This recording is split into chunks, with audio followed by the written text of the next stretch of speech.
नमस्कार प्यारे मित्रों, आज का वीडियो जैसा कि आपने अनुमान लगा लिया होगा, रेनो की प्रसिद्ध 7 सीटर एमपीवी ट्राइबर के दो मॉडल्स की तुलना का है, जिसमें हम इसके टॉप सेलिंग मॉडल RX-L की तुलना करेंगे RX-T से, यानी कि 2 और 3 नंबर के जो मॉडल है उसकी तुलना करेंगे।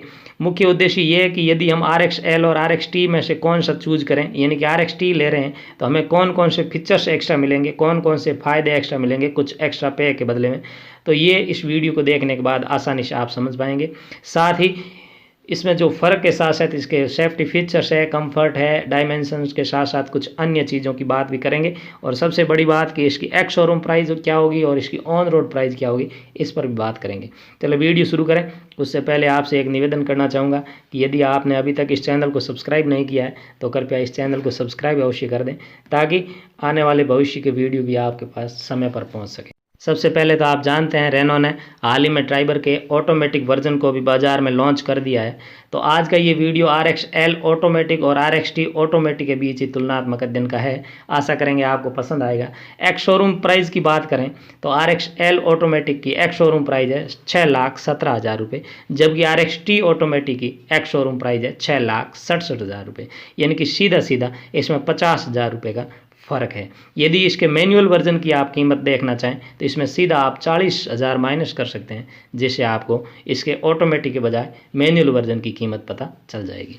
चलिए सबसे पहले बात करते हैं इंजन की। तो इसमें कोई बहुत ज़्यादा फ़र्क नहीं है, बिल्कुल भी फ़र्क नहीं कहेंगे, क्योंकि 1.0 लीटर का पेट्रोल इंजन दोनों मॉडल्स में आता है। ट्रांसमिशन की बात करें तो हाँ, ये है कि ये ऑटोमेटिक ट्रांसमिशन में दोनों आते हैं। 999 सीसी की इंजन है जो 71 bhp का पावर जनरेट करते हैं, काफ़ी उच्च स्तर के आरपीएम कर, यानी कि 6,250 आरपीएम पर, और 96 Nm का टॉर्क जनरेट करते हैं लगभग 3500 आरपीएम पर। ये इंजन RX-L और RX-T के और दोनों के सेम इंजन हैं।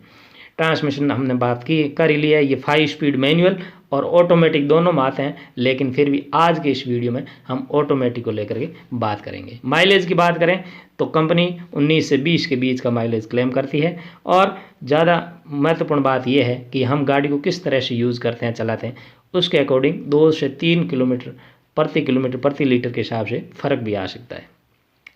इन दोनों गाड़ियों में कुछ चीज़ें हैं जो कॉमन हैं, जो दोनों गाड़ियों में मिलेगी।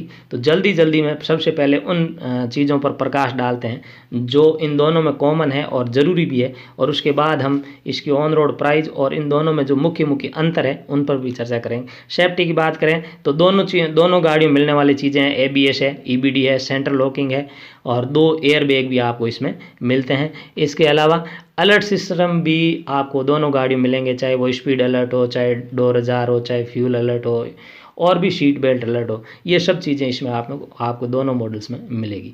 कंफर्ट की बात करें तो पावर स्टीयरिंग है, पावर विंडो फ्रंट है, दोनों में आपको ये ध्यान रखना है, क्योंकि ये अंतर में चर्चा करेंगे कि रियर में पावर विंडो RX-L में नहीं मिलते हैं, इसलिए दोनों में कॉमन चीज़ें हैं उस पर प्रकाश डाल रहे हैं कि पावर स्टीयरिंग के साथ पावर विंडो फ्रंट में, और साथ ही साथ पावर बूट मिलते हैं दोनों में। रियर एसी वेंट्स आपको RX-L और RX-T दोनों में मिलते हैं। साथ ही साथ रियर पार्किंग सेंसर भी होते हैं। ग्लोब बॉक्स कूलिंग भी आपको दोनों में फैसिलिटी है। फ्रंट USB चार्जर आपको मिल जाता है दोनों में। एडजस्टेबल स्टीयरिंग आपको मिलती है दोनों में, और कीलेस एंट्री के साथ साथ digital clock, digital odometer, dual tone dashboard आदि चीज़ें हैं जो दोनों में मिलेंगी। इसके साथ ही यदि कुछ एक्सटीरियर की बात करें तो power antenna, rear spoiler, Chrome grill, projector headlamps वगैरह भी आपको इन दोनों गाड़ियों में मिल जाते हैं, RX-L और RX-T में। डायमेंशंस की बात करते हैं तो ये सब 4 मीटर कॉम्पैक्ट MPV आप समझ सकते हैं, 4 मीटर से थोड़ी सी छोटी है। और इसकी लंबाई की बात करें तो ये 3,990 mm लंबी है, जबकि चौड़ाई इसकी 1,739 mm की है। ऊंचाई काफ़ी पर्याप्त ऊंची और शानदार लुक इस ऊंचाई की वजह से गाड़ी में आया है, वो है 1,643 mm। तो आप देख सकते हैं इस रेंज में, प्राइस रेंज में जो गाड़ियां हैं आमतौर पर इतनी लंबी चौड़ी और ऊंची आपको नहीं मिल पाती। व्हील बेस की बात करें तो वो भी काफ़ी महत्वपूर्ण, इसमें 2,636 mm का पर्याप्त व्हील बेस है। बूट स्पेस की बात करें तो 84 लीटर का बूट स्पेस आपको मिलता है। इसके पीछे कारण ये कि 7 सीटर है, 7 लोगों को बैठने के लिए, क्योंकि थर्ड रो सीट में एडजस्ट हो जाती है। इसलिए यदि हम थर्ड रो को हटाएं तो लगभग काफ़ी 600 से ज़्यादा लीटर का पर्याप्त बूट स्पेस बन सकता है। और ये इसकी दोनों में, इस गाड़ियों की विशेषता यही कि हम इसे चाहें तो हम 5 सीटर भी यूज़ कर सकते हैं। दोनों सीटों को, पीछे की जो रो है सीट की, उन दोनों सीटों को हटा करके हम बाहर निकाल सकते हैं और 5 सीटर के रूप में यूज़ कर सकते हैं। इवन 4 सीटर भी ये काम में ली जा सकती है। तो ग्राउंड क्लियरेंस की बात करें तो इसका 182 mm का ग्राउंड क्लियरेंस है, जो कि काफ़ी है। तो ओवरऑल बात हम कर सकते हैं कि डायमेंशंस के मामले में ये अपने सेगमेंट की अन्य गाड़ियों से काफ़ी आगे हैं प्राइस रेंज के हिसाब से। ब्रेक की बात करें तो फ्रंट में डिस्क ब्रेक दी हुई है, जबकि रियर में ड्रम ब्रेक आपको मिलेंगे, जो कि आमतौर पर इन कारों में मिलते ही मिलते हैं। अब हम आते हैं उस भाग की तरफ जिसमें आपको ये समझने में आसानी होगी कि वास्तव में इन दोनों में फ़र्क क्या क्या है, RXL और RXT, जिसमें लगभग 50,000 रुपये का एक्स शोरूम प्राइस फ़र्क है। तो उस 50,000 रुपये में आपको एक्स्ट्रा कौन कौन सी चीज़ें मिलती है उसके बारे में हम बात करें। सबसे पहले तो day night rear view mirror आपको इसमें RXT में मिलेगा, RXL में नहीं मिलेगा। साथ ही साथ रियर में यदि पावर विंडो की बात करें तो वो भी आपको RXT में मिलेगा, जैसा कि हमने चर्चा की थी। RXL में आपको रियर पावर विंडो नहीं मिलेगा। वैनिटी मिरर की बात करें तो वो भी आपको RXT में मिलेंगे, RXL में नहीं मिलेगा। रियर रीडिंग लैंप की बात करें तो वो भी आपको RXT में ही मिल पाएगा। नेविगेशन सिस्टम RXT में उपलब्ध है, लेकिन वो RXL में नहीं मिल पाएगा। स्पीकर्स की बात करें तो यहाँ आपको RXL में 2 स्पीकर्स मिलते हैं फ्रंट के डोर में, लेकिन RXT में आपको चारों डोर में आपको स्पीकर्स मिलते हैं, जो कि इसका प्लस पॉइंट है। इसके साथ ही यदि हम टच स्क्रीन की बात करें, जो कि आजकल बहुत आवश्यक भी हो चुका है, तो रेनो की RXE और RXL में टच स्क्रीन नहीं मिल पाती है, लेकिन यदि आप RXT ले रहे हैं तो उसमें आपको 8 इंच का शानदार टच स्क्रीन मिलेगा, इंफोटेनमेंट सिस्टम मिलेगा। साथ ही आपको RXT में power adjustable exterior rear view mirror भी आपको मिलता है, जो कि RXL में नहीं मिलता है। इसके साथ साथ ही ये जो यहाँ ये पावर्ड मिलेगा, लेकिन आपको यदि RXL लेंगे तो वहाँ आपको मैनुअल मिलेगा, एक्सटीरियर रियर व्यू आपको मैनुअल मिलेगा। इसके साथ रूफ रेल की बात करें तो ये भी आपको RXT में मिलता है रूफ रेल, RXL में आपको रूफ रेल नहीं मिलेगी। अब सबसे बड़ी बात ये कि ये जो भी चीज़ें हैं उसमें से जो महत्वपूर्ण चीज़ है, जो दिखने में काफ़ी आकर्षक लगे, जैसे रूफ रेल वगैरह है, तो वो हम एसेसरीज प्राइस में उसको बाद में जो है वो गाड़ी में लगवा सकते हैं, ऐसा आराम से कर सकते हैं।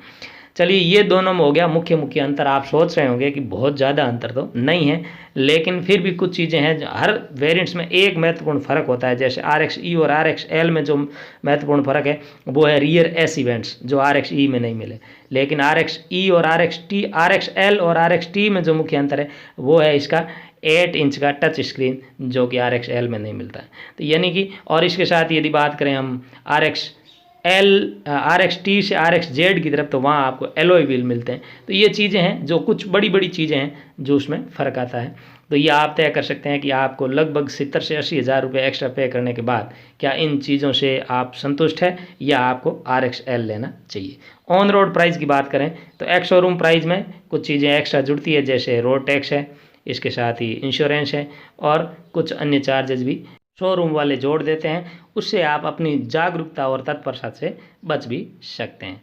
ऑन रोड की बात करें तो RXL की ऑन रोड प्राइस है 7,30,000 रुपये। ये ऑन रोड प्राइस आपको 5 से 10 हज़ार रुपये इधर उधर रोड टैक्स के हिसाब से, अपने अपने स्टेट के हिसाब से अलग अलग भी हो सकती हैं। लेकिन RXT की बात करें तो आपको लगभग ये पड़ेगी 7,90,000 रुपये में। यानी कि आप यहाँ सीधा देख सकते हैं लगभग 60,000 से 70,000 रुपये का दोनों के बीच में फ़र्क है, जिसमें आपको ये चीज़ें मिल रही है जो हमने ऊपर चर्चा की है। तो ये था RXL ऑटोमेटिक और RXT ऑटोमेटिक में मुख्य अंतर। साथियों, ये अंतर वही है जो RXL और T के मैनुअल मॉडल में है, मैनुअल वेरिएंट्स में है, क्योंकि इन दोनों में कोई फ़र्क नहीं है। ऑटोमेटिक में केवल ट्रांसमिशन का ही अंतर है, जिसका 40,000 रुपये एक्स्ट्रा जोड़ा गया, बाकी कोई फ़र्क नहीं है। आशा कर सकते हैं आपको ये जानकारी अच्छी लगी होगी। इसे लाइक अवश्य करें और सबसे बड़ी बात यह है कि इस चैनल को सब्सक्राइब अवश्य ही करें। आप सबका दिन शुभ हो। धन्यवाद।